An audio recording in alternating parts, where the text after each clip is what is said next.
Ahí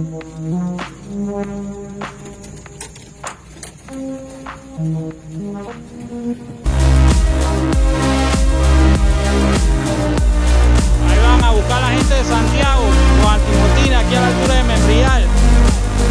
Van a reprimir el pueblo de Santiago.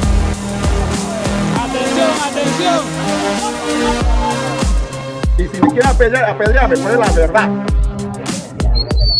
Entonces, vamos a exigir los $3, pero yo quiero que ustedes estén con nosotros aquí durmiendo en los lodos.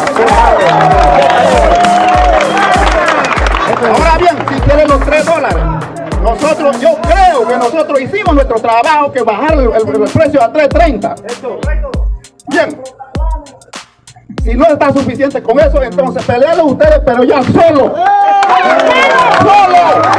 Nosotros los indígenas nos retiramos, ya es suficiente. No hemos sacrificado durmiendo en lodo, tierra sin bañar y con hambre. ¿A cambio de qué? ¿A cambio de qué, señores docentes? Por favor, nosotros merecemos respeto. Pues pelear ustedes solos, porque ustedes los inicianos no agradecen nuestro trabajo, pues entonces pelearlo solos desde su cama. Nosotros nos retiramos, pues listo ya.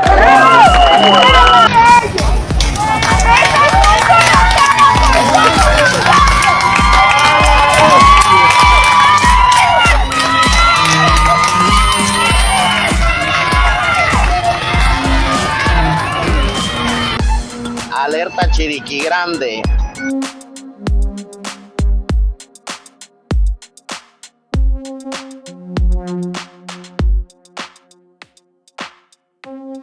Thank you.